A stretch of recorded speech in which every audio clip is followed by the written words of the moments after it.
So you want to do a key change in improv, but you don't know squiddly diddly about common chords, 2-5-1 lead-ins, or the circle of fifths. Well, don't worry about it. Today I'm going to teach you how to modulate using a technique I call rhythmic mirroring. Let's get into it. Let's start with an example using a basic chord progression.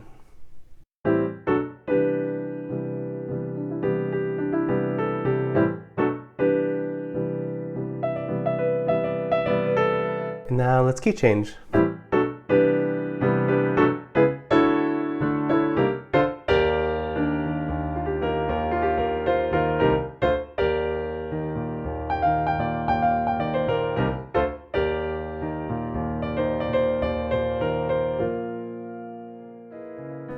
Did you catch what I did? So I retained the rhythm dun dun dun, but I moved it up several semitones. Essentially, I transposed the progression, but it wasn't jarring, and that's the important part. Usually when you want to modulate, you want to make a smooth transition, and you do so by priming the listener either melodically, using common chords, pivot chords, 2-5-1 lead-ins, relative, parallel keys, all that jazz, or you can prime them rhythmically, using rhythmic mirroring. The goal here is to get the listener's ear accustomed or primed to how a song sounds, so that when you do modulate, the listener is prepared to accept the new key because they have a familiar element they can grasp onto. Let's hear another example.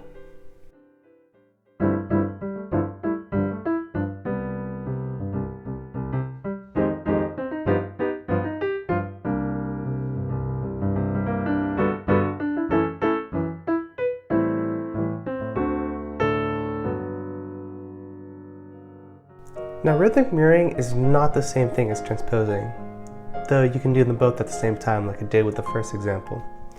Notice how in the second example though, I use different chord progressions each time, but maintain that same rhythm, that bum bum bada bum bum bada bum bum bum. Notice how when I key change, I also go up only a few keys at a time. If I were to jump from the first progression to the last, it would sound pretty abrupt. Let's hear how that sounds.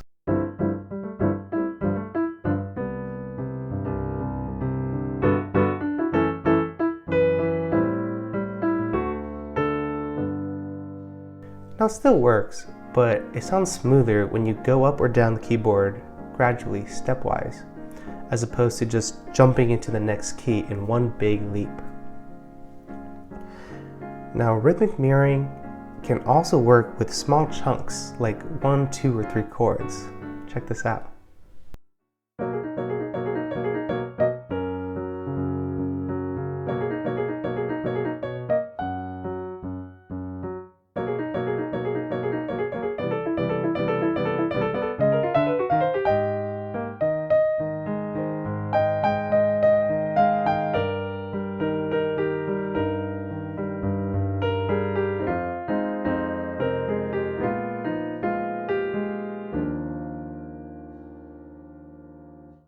So in that example, I went up in half steps until I hit the key I wanted.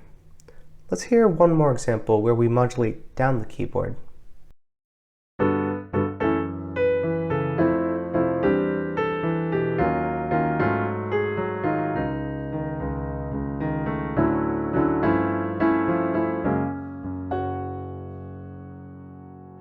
Again, I'm using the same rhythm, but with different chords, different progressions, and most importantly, different keys. Now to wrap up this lesson, I want you guys to think about this. In this entire video, I didn't talk about that much theory at all. I've only mentioned 2-5-1s in passing, and that was very intentional. Sometimes our improvisation can get a little stagnant, and it could be easily fixed by just moving into a different key, but it's very daunting and intimidating for people who don't know how to do that. In this lesson, using rhythmic mirroring, we were able to modulate without even knowing any theory. All we did was play that same rhythm with different notes, with different keys, either up or down the keyboard, and it sounds really cool. So I implore you to test it out, experiment with it, see what kind of funky rhythms you can come up with, and just play those rhythms differently. So as always, I'll leave practice PDFs in the description, and I hope you guys stay tuned for the next video. Thank you so much.